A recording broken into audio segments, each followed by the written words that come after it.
Blog Talk Radio.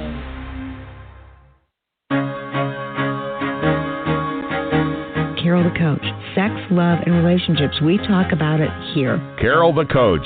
Compassion with contemporary relevance. I am a psychotherapist. I can be your personal life coach, and I can help you with your issues. There are no problems too small or too big. You can talk about anything. Speaker, columnist, radio TV host, and commentator. Carol the Coach brings messages of wellness and empowerment within reach of everyday people every day. Almost 5 years ago, I lost my soulmate in an accident. He was killed in a plane crash. Life just, for me, has seemed to stop. There are groups all over the city. I teach one. It is a specific way to start thinking so that you shift how you see the world, which then shifts your energy, and then you feel better, and you actually see things differently. Carol the Coach, always available too at carolthecoach.com. Now I've got Russell on the line. I'm 47 years old. I'm a truck driver. I'm married. I have a wife in San Francisco. Okay. I haven't been home in 6 months. My thing is, I don't know if I have a sex addiction or what the problem is. Why do I want what I can't have? And as soon as I can have it, I don't want it anymore. You're right on target when you say, I don't know if I have a sexual addiction. Well, guess what? Yes, you do. And you know what? That's my specialty, Russell, so you're at the right place. Continue. I meet women online, and I'm in a different part of the country. I travel all 48 states, so I love sex. I hear self-esteem issues. You never felt good enough, and you didn't feel like you were getting what you should have then, and you're reenacting that now. Do you want to change that about yourself? You get what you need. Oh, yeah. Do you want to change that about yourself? Now, that is a very important question. But as important as that question is, the real work is, are you willing to do what it takes to get healthy? Hey there, I am Carol Jurgensen-Sheets, a.k.a. Carol the Coach, and I cannot emphasize that initially when you do the work, it's hard. It is. There's no doubt about it. It feels foreign. You may not want to go to your meetings, or you may not want to do the reading, or you may not want to go to your therapist. And you wonder, do I really have to work this hard to beat my addiction? Excuse me. Or as a partner, do I really want to work this hard to deal with somebody who did this to me? Why should I have to work this hard? Well, tonight we're going to be talking about partners. And oftentimes they get misdiagnosed as borderline personality disorder. And I have to say, with pride, that I have never diagnosed women with borderline personality disorders unless they really convinced me that they had this drama and trauma. In part because just like attention deficit disorder, just like bipolar depression, I felt people, therapists, clinicians, doctors, and psychologists all misdiagnosed this condition.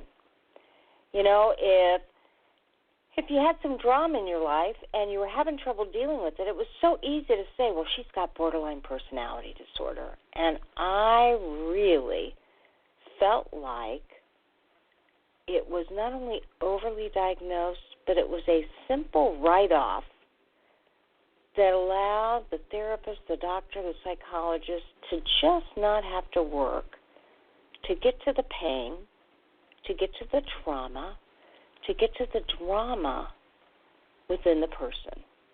So tonight I am really excited. I'm excited because I'm going to be interviewing somebody who specializes in borderline personality disorder.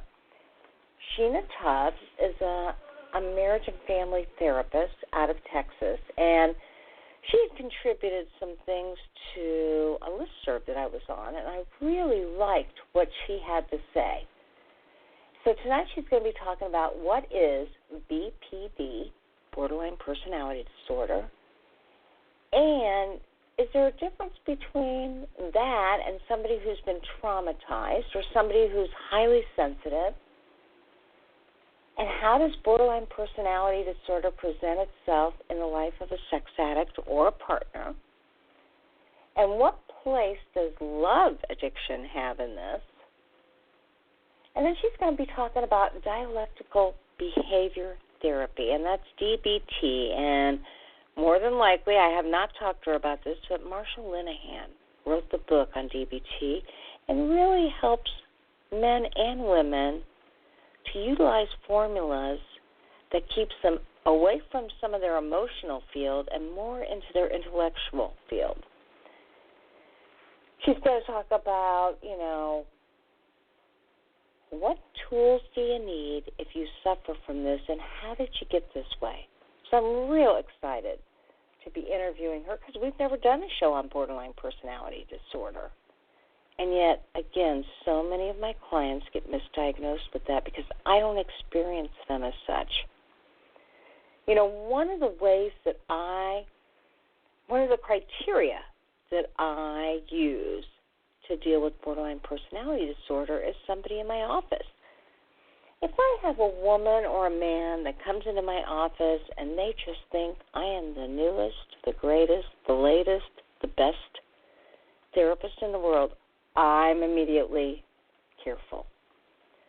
And I watch for them to come back because when you have borderline personality disorder, oftentimes you idolize somebody and then you find a reason to totally discredit them. And the next thing you know, the client is walking out of the office. She's telling you you suck. She's telling you you're the worst. And then just about the time you think, well, there goes my client, I guess I probably should cancel my next appointment with her, she comes back and she's apologetic, or he comes back and he's apologetic and starts to sing your praises again. It's a come here, go away scenario that keeps you from attaching too much to this person. But really what the issue is, it keeps them from attaching to you. And that's one of the main criteria. I mean, I wait and see how somebody shows up in my office and what they do. And when they start to praise me and, in other words, sing my praises, I go, whoa, whoa, whoa, whoa, whoa. I put in a lot of hours to know the specialty, but I'm not going to be perfect, and I'm going to disappoint you, so please don't put me on that pedestal. I don't deserve it. And I work it down, and they can see that, oh, yeah, she's human too. And she probably is going to make some mistakes, as I do, all the time. Well, maybe not all the time, but enough. It makes me human, and it makes me, I hope, approachable. One of the things that I know about my listeners is that they can tell that I really care about them. I really care about you. I don't care if you're the addict. I don't care if you're the partner. I don't care if you're a clinician. I just want you to get something out of this show. I want that so badly that a colleague and I are going to start a show specifically and only on partner trauma and partner issues. I don't know when I'm going to get to this, but I promise you that I will do it within the next 30 days. And so we're going to have 2 shows on Blog Talk Radio, and I am going to be working with Sherry Hefner, and she's a PhD. She's written some books. We hung out last week together at a board meeting for APSATS, the Partner-Sensitive Trauma Model, and they've been really wanting a show. And, I said to myself, I want to do it. So I'll keep you posted on that. So much of what we do on this show is talking about partner issues. And I'm just glad that I can put together 2 shows, and I can't wait to do it. So if I've got clinicians on the line right now, and I know that I do, I get a lot of emails from you. I want to tell you that if you want to become more partner sensitive, we have a face-to-face APSATS training. And again, APSATS stands for the the Association of Partner trauma specialist. We're going to be training in Cincinnati, November 1st through the 4th. And I want you to go to that website. That is apsats.org or .com. And look for the trainings available. I'm actually going to be doing some of the training with our president, Barbara Steffens. And this will train you so that you're more partner specialized, you're more partner sensitive, and then if you decide to get the supervision and get the 30 extra supervisory hours, hey, you can be a specialist just like me. I don't think I could do it if I weren't CSAT trained, certified sexual addiction therapist, and partner trauma trained, because I am very rarely working with a partner who doesn't go into some sort of trauma. This kind of event creates drama and trauma, and I am so fortunate that I've got the tools, the skills, and the expertise to help my couples work through this. I'm all about the coupleship. I want you to get healthy as a couple. So whether you're a sex addict or a partner, I'm in your corner, and I want to help. You know, I was talking with a client today, and he was really having difficulty because he was holding a secret from his wife.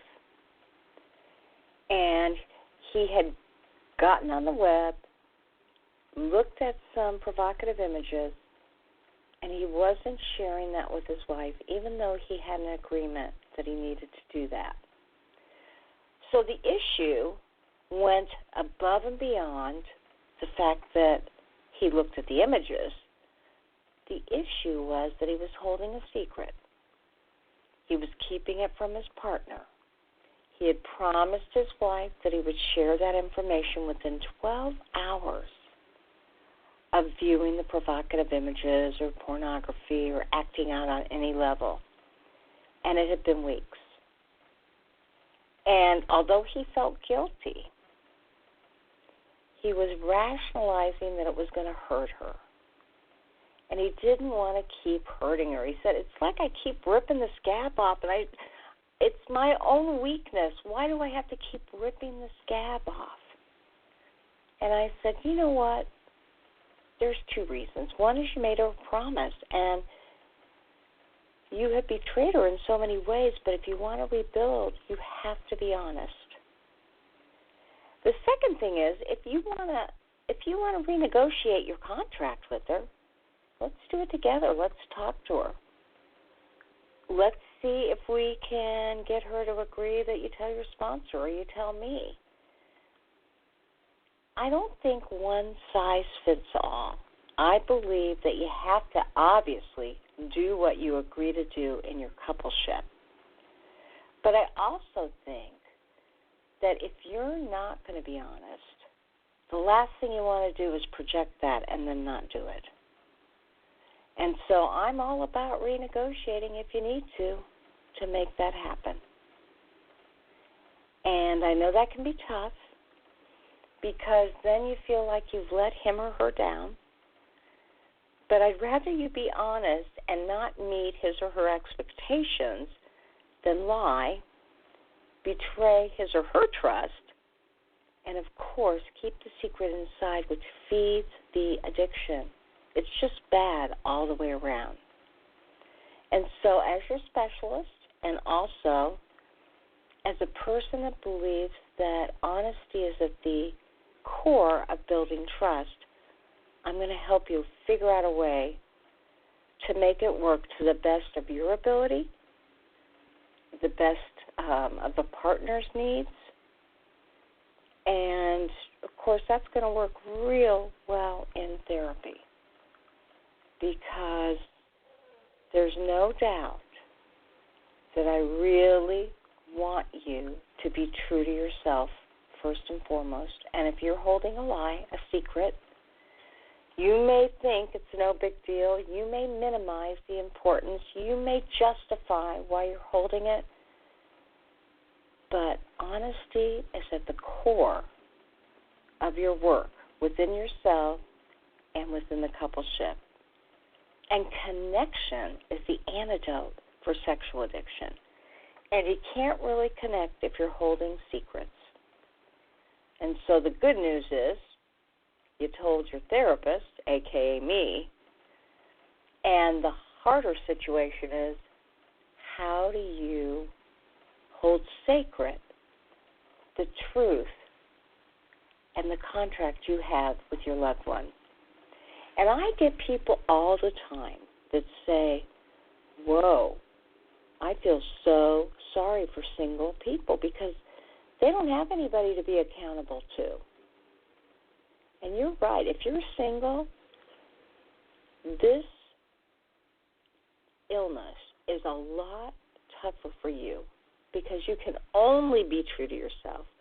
But I promise you, we can transfer some of that stuff onto whatever it is that you need to do to be honest with your fellowship, with your sponsor, and with the people that are helping you with your recovery. That is the most important thing imaginable, is that you are honest with the people in your recovery. So, I want to ask you, have you been holding secrets? That is the most important thing you can ask yourself. And if so, what can you do to practice getting honest? You know, that is so important for your own sense of self-esteem. And what I know to be true is when you are honest and it's difficult, it will make a world of difference in your sense of self and your life. And so, of course, I'm going to have you be honest. As difficult as it may be, it is absolutely the right thing to do. And you know that to be true. You can't possibly get to recovery if you're not honest. And that's why, again, I so appreciate you taking the risk to be honest, to be open, and to make your life better. And trusting me that I know what you need to do that. So, I ask you about secrets because what I really, really believe is that honesty is at the core of everything you do. And, you know, sex addicts, they have a lot of different secrets. And so let's just work in therapy on making yourself transparent, authentic, and honest. And you will see miracles happen in your life. Now, again, I am so excited because I have Shena Tubbs on the line, and she's going to be educating us about borderline personality disorder. And Shena, welcome to the Sex Help with Carol the Coach show. Thank you so much. I'm happy to be here. Yes, I was telling my listening audience that oftentimes partners of sex addicts get diagnosed with borderline personality disorder because they're in so much drama and so much trauma when they discover what the sex addict has been through that they decompensate. And that is so tough. And I know that you really understand both that definition, that diagnosis, and also how that plays out with sex addicts and partners alike. So I want to just start by asking you, how would you describe the definition of borderline personality disorder? So good question, and I like how you're showing the correlation between what happens with partners and sex addicts. And so borderline personality disorder is a disorder that's marked by instability of moods and behavior. It impacts your functioning. You may tend to make more impulsive decisions and actions and have a pattern of unstable relationships. And so it can last, the anxiety and anger and depression can last for a few hours to a few days, but it's pretty persistent. And what makes it different, and I don't know if this would be a question later on, but what makes it different from partners of sex addicts is confusing the complex trauma that happens. It's similar to where 1 minute you feel depressed, and then 1 minute you feel angry, and then 1 minute you feel like you've accepted what's going on, and then you go right back. But it doesn't impact your relationships. It doesn't make you to where you can't control your emotions, to where you may lose your job and may want to harm yourself. And BPD is a lot more serious in that manner. Absolutely. And so you talked about complex post-traumatic stress, and then we know that anxiety is at the foundation of that, and then we've got post-traumatic stress, and we've got complex post-traumatic stress. So would you do me a favor and differentiate between all three of those disorders? Okay. So BPD, like I said, is chronic, and so with BPD, it doesn't necessarily start with. Well, most people who have BPD have a history of trauma, so I don't want to misspeak and say that. But it's something that biologically it might be affected by your I'm losing my train of thought, but you might need some medical intervention based on your moods and inability to be stabilized. And for complex trauma, that's where you have a series of different traumas throughout your lifetime. And so they typically build up on top of each other. So it could be childhood neglect, and it could be abuse, and it could be a serious event that happens in your life. And they tend to integrate and affect your functioning in that way.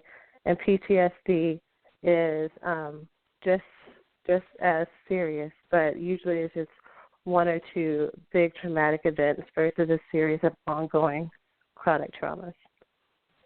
Yeah, and that's what I understand to be. When you have anxiety, you obviously have heart palpitations or sweating, ruminating thoughts, nervousness, tremors.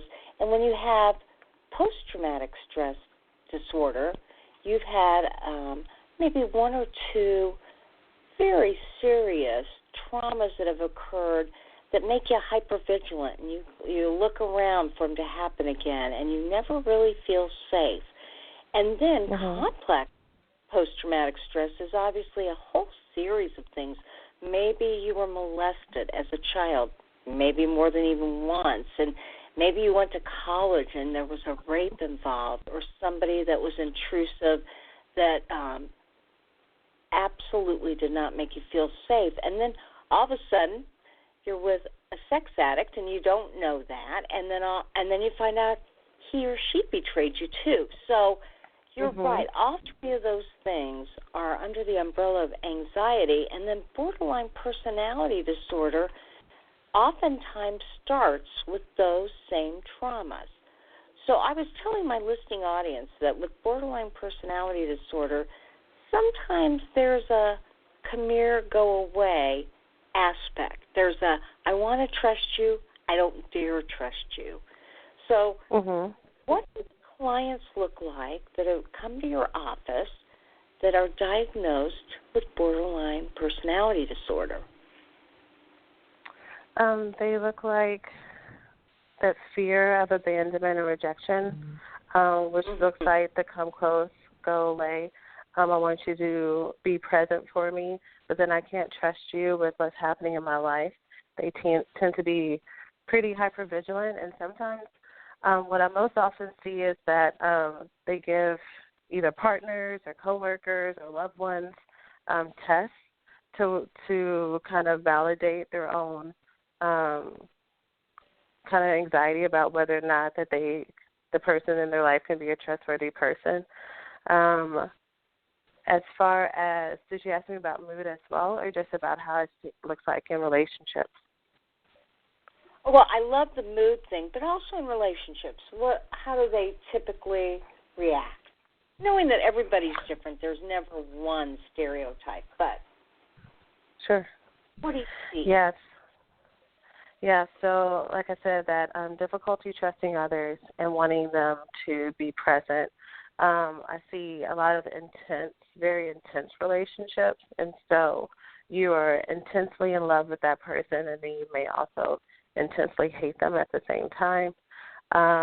So a lot of roller coaster relationships that occur, and also as a result of that, they tend to present as really lonely at the same time. It's hard to find people who understand them.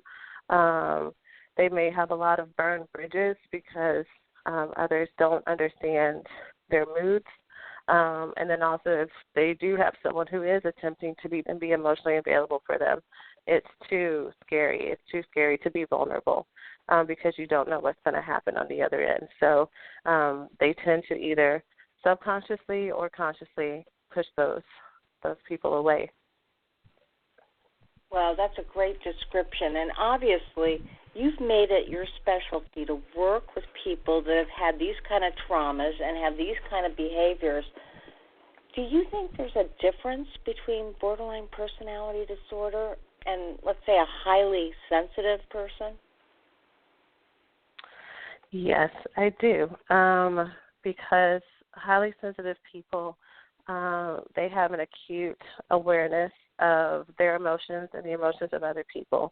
And because of that, they might tend to be slightly more reactive to emotional and environmental triggers the same way that someone with BPD does. But the difference is kind of the depth that a person may go who has BPD is not something that happens with a highly sensitive person. It can happen. And so when I mean the depth, I mean the self-destructive behaviors. So if someone presents with BPD, one of the first things that we do in treatment when I'm using dialectical behavior therapy is do something called the house of DBT. And so in the house, you build upon layers to figure out what your goals are going to be. And when you're struggling with or when you're diagnosed with borderline personality disorder, typically you have a lot of life-threatening behaviors, whether it be suicidal ideations or other dangerous activities. And so we have to target that first. And so with a highly sensitive person, like I said, that may be there, but it's not chronic and pervasive in their life in the same way it is with someone who has borderline personality disorder. That makes total sense. And so I got to ask you, Shena, what made you go into this realm? Because obviously when somebody truly has borderline personality disorder, they may have trouble trusting the therapist. And so you have to have a lot of extra patience, and you have to have the skills to know how to deal with that come here, go away. So what made you go into this? Yeah, that's a great question. I love talking about it because I love talking about the people I work with. So I first went into this realm because I was working in a residential treatment center that focused on co-occurring disorders and addictions. And so I just saw how so many people would come in needing that validation, which is really, at the core of a lot of this, wanting to feel seen and feel valued and be heard and understood. And so this is a population that I felt and still feel kind of gets overlooked and might get pushed to the side and might even get an unfair label that they are too much. And what's really ironic is that's the same thing that they've been told their whole life. You know, I'm too much, and so no one wants me. I'm unlovable. I'm a burden. And so to help my clients, to help people with BPD get to a place where they can love themselves, see themselves, and accept themselves, and be fully present and whole in the world, and to see that transformation happen. You know, I love it, and I feel honored to be a part of it. So that's how I got there.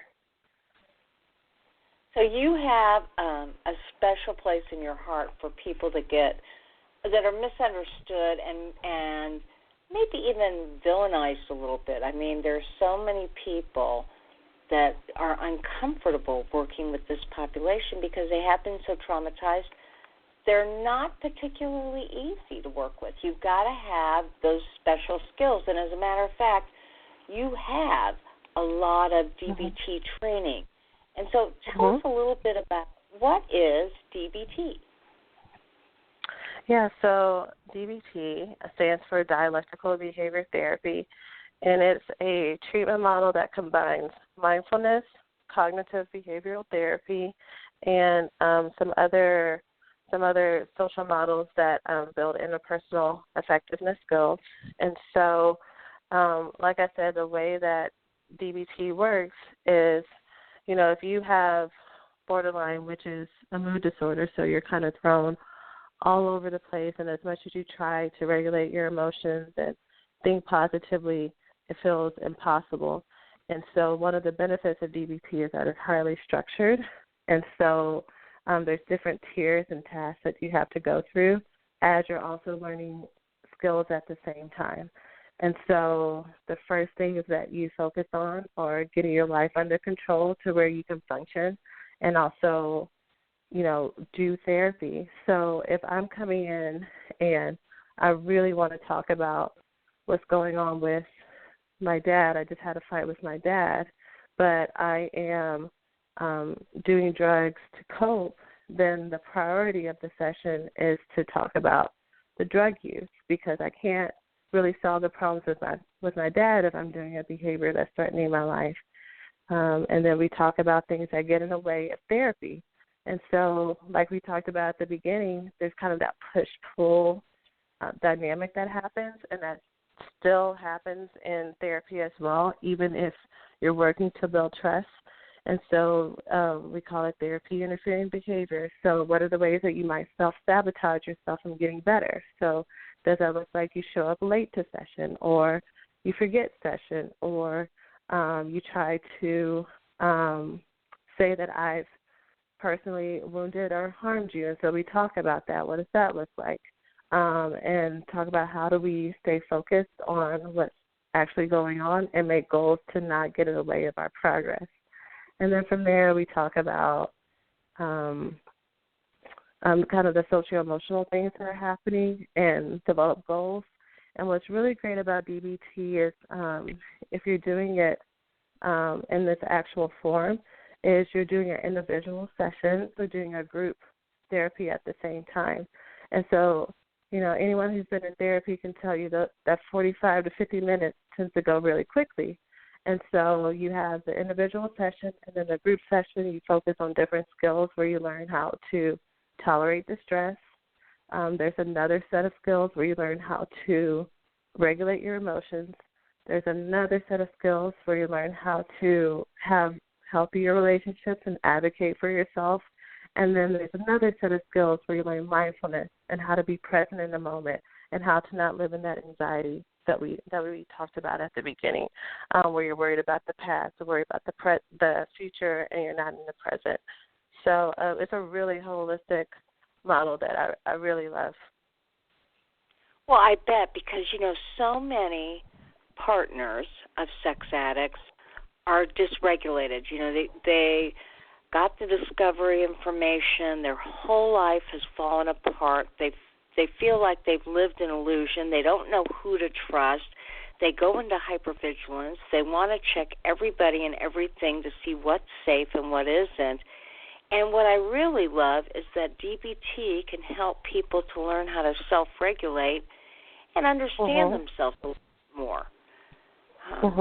So DBT can be helpful for anybody, but Marsha Linehan was the creator of DBT. So do you use her workbook? Oh, yes. I use her workbook and several other workbooks of people who study with her as well. Very good. Okay, so now obviously we've been talking about who might look like they have these issues and what they might do, and you just kind of broke your group into the 4 areas that you can learn about to help regulate the emotions and help you put into perspective what you're dealing with in the moment. You oftentimes talk about BPD might be present in the life of a sex addict, not the partner, but the sex addict. So tell me a little bit about that. Yeah, so it's really interesting when that happens, because a lot of times that might get swept under, depending on what therapist you're going to, that might be swept under just the umbrella of borderline personality disorder, and it might lose the focus that it needs and deserves. And so with sex addiction, your life gets interrupted because you're trying to self-medicate and heal traumas by sexual activity in whatever form. And so in therapy, it will look like targeting it as a life-threatening behavior, depending on the severity.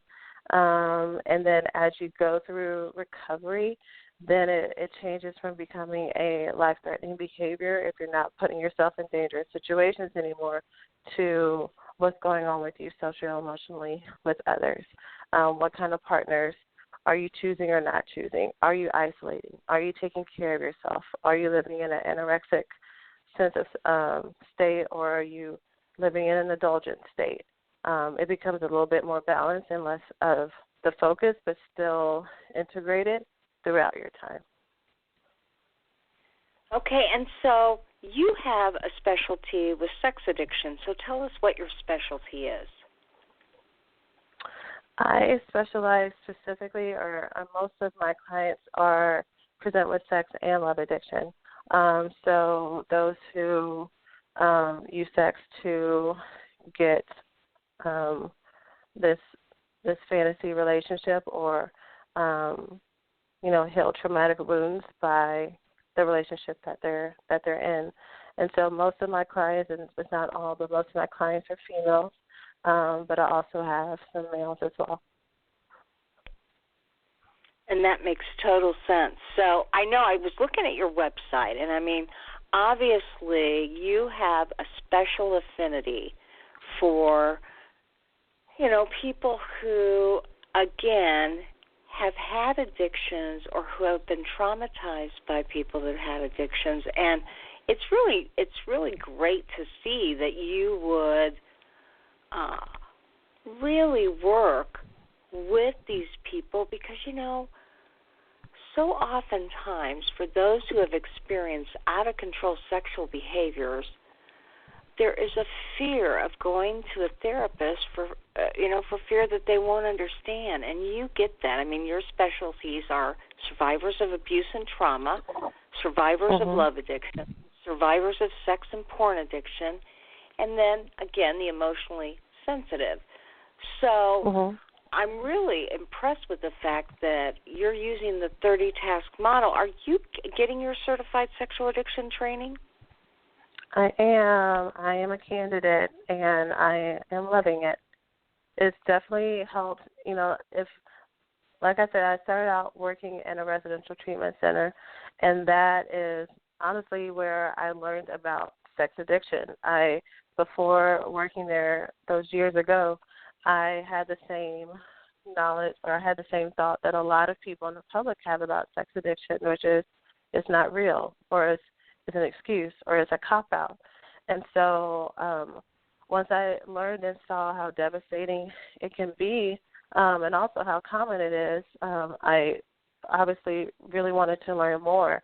But I can just say how much my work with my clients have improved and become more enriched since I've started the training and gotten more knowledge on how to help my people with help your sex and love people. addiction. I get that. So how many modules have you completed in the CSAP program? I've completed one. Oh, very good. So you've really been doing this work for a long time, and now you're getting the actual certification. It's been a long time coming up. I talked about it for years. I was like, I really want to go. And then people were like, well, then go. Okay, Shena, I'm going to want you to do that partner trauma training later on, too, because I'm telling you, that is amazing, too. It's a trauma-based, partner-sensitive trauma program. So I'll just be looking for you to do that once you complete and you make up some of the money you've lost. Because, you know what I tell people, I'm both a partner trauma specialist and a CSAT, and I say this is, you know, to get my CSAT was about 10,000 hours and about $10,000. It's not an easy certification to get, and yet it is so rewarding, isn't it? I definitely think it's worth it. I've enjoyed every minute, and I feel like it's been the best investment for sure. And let me just ask you this, because obviously on your website it talks about love addiction too. Now, describe for our listeners what your definition is of love addiction. My definition of love addiction is someone who seeks outside relationships for personal affirmation. And that's definitely not necessarily with what different websites and blogs would write, but that's what I see in my practice. And so looking for partners to validate that you're good enough or you're whole or you're worthy, and to get that validation, you're willing to settle and sacrifice and put yourself in dangerous situations in the same way that you may for sex addiction, just to be with that partner. And the partners always, I was about to say usually, but always emotionally unavailable, which is why they're in this situation.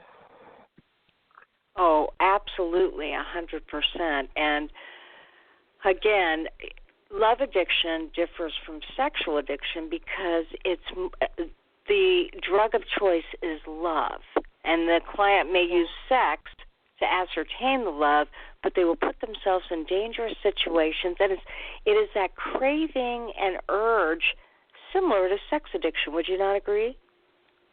Oh, very much agree. Absolutely. All right. In so fact, I feel you, like, go ahead. No, I was going to say sometimes you feel like, how do you see them as being similar but different? Yeah, that's exactly where I was about to go. I was about to say how I feel like all three are different. So not just sex addiction, not just love addiction, but sex and love addiction is kind of the hybrid of the two. So, with sex, all three being it's the drug of choice. So with sex, using that to self-medicate, and so using it to distract yourself, using it to self-soothe, using it to numb out, and it's the same function with love addiction. So using a relationship with someone else to self-soothe when you don't feel happy or feel pretty, or if you're scared financially. So you look for a partner or someone to save you. And if I'm with this person, then everything will get better. And so it's going back to sex addiction. You know, if I get one more hit, if I get one more experience, then maybe that'll make me feel better until it gets to the place where it's no longer enjoyable. And that's the same way with love addiction. So you're doing all these things and you're with this person and it's no longer enjoyable. It becomes emotionally draining. And so with sex and love addiction, it's a combination of the two. It's you're using sex to get love. With love addicts, sex doesn't necessarily have to be there. Sometimes it's just fantasy. And so you're imagining a relationship, whether it's real or not real, but you don't use sex as a mechanism necessarily to get the love you're looking for. Well, and that is such an important characteristic because oftentimes there is that fantasy that creates an illusion that is not actually factual. I know that I've talked with love addicts who said, you know, Carol, when I thought he was with somebody else, I would stand in the rain for hours and wait for him to come home so that I could either catch him with somebody or talk to him, get him to love me. And, you know, that's like being a coke addict and, you know, waiting and waiting and waiting for your dealer to come by, and you're sitting in a car in an alley just waiting for that fix. Absolutely. So, yeah, So what are the treatment goals that you believe take precedent when you're working with an addict, whether that's a sex addict, whether that's a love addict, or a partner who has borderline personality disorder? I think the first one is to differentiate how their relationship patterns, what's the difference between their mood disorder and what's the difference between just unhealthy interpersonal effectiveness skills, and then also identify what kind of life they want. And in DBT we call it their best life worth living or their life worth living. Because I think with especially BPD, relationships it can be such the focus that it all seems like it's normal or it all seems like it's kind of jumbled up together. And so to be able to differentiate, this is what this is, and so this is what we're going to do for that. So this is your trauma response, and so these are the skills we're going to use for that. And this is really, you were triggered because something that happened earlier, and so the fight with your boyfriend wasn't really about them. It was about something that happened before, and so we do a chain analysis and build skills there. And then, then if it's about recovery and it's about, your self-soothing, then we look at other ways for you to build top-line behaviors to manage that. I think with BPD, clarity is really important. To separate facts from feelings is really important. That's actually one of the skills that those who do DBT learn, which is called check the facts, and learning how to be mindful about what's real, which is another skill under mindfulness. Okay, so those are some important treatments. And for anybody who's listening to the show, what would you tell them if they think they might have borderline personality and they want to get the proper treatment? How should they proceed?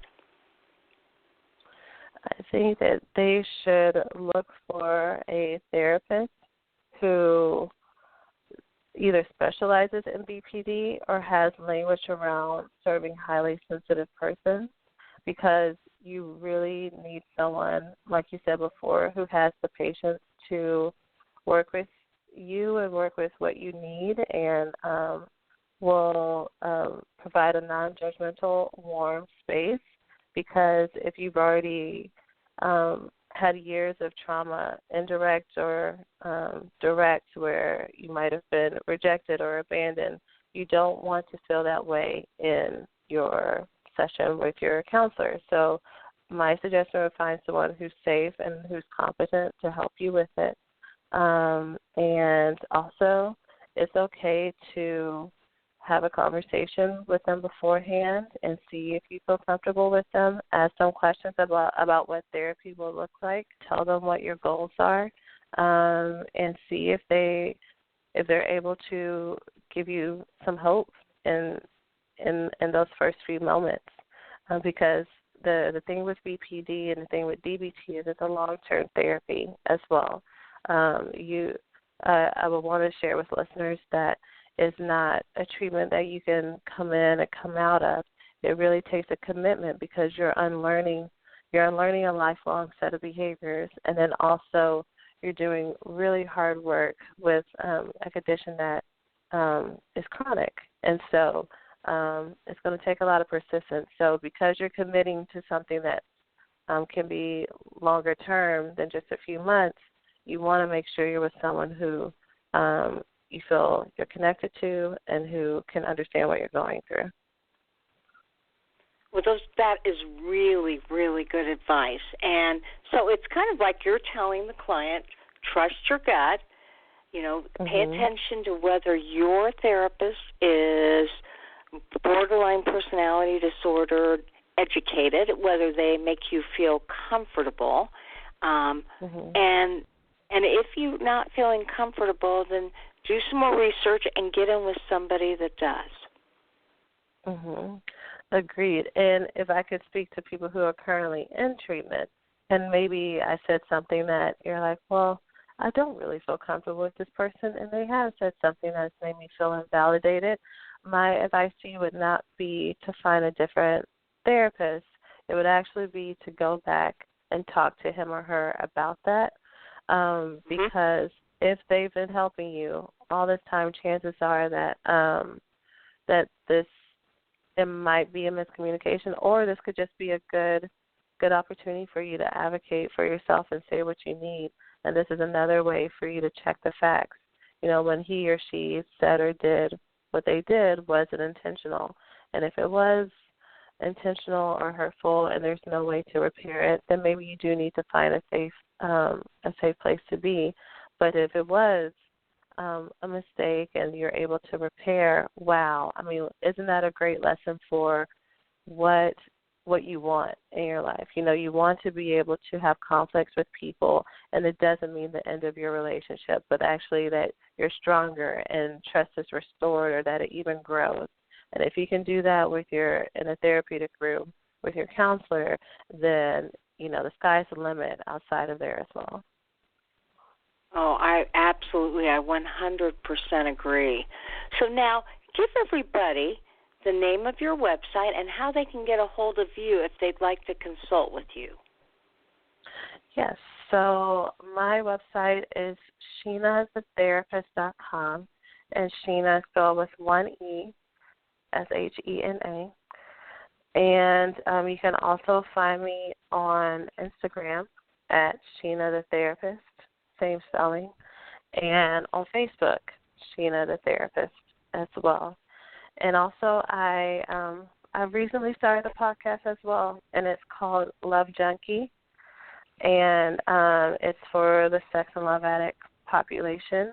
And I'm having a great time. And our last episode talked about trauma-informed yoga, and so my goal is to provide people with practical tips that they can use, and so hopefully that could be a resource for them as well.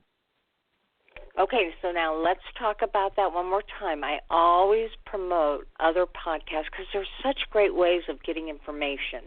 So, Okay, the actual name of the podcast is The Love Junkie? No, just Love Junkie. Love Junkie. And give us an idea of what you can expect when you tune into your show.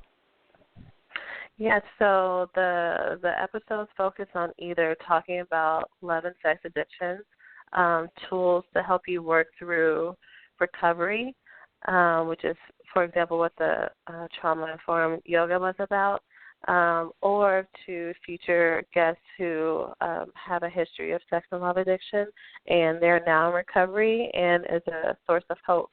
And so in the coming weeks, I actually have an interview with someone who is in recovery, and I'm really excited about it, for her to share her story, especially because she's a female sex addict, which, is something that, when sex addict does get information or get airtime, usually they focus on males and not females. And so I'm really excited to have her on.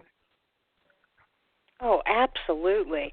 And how do they get to your podcast? My podcast is on iTunes, Google Play, and Stitcher.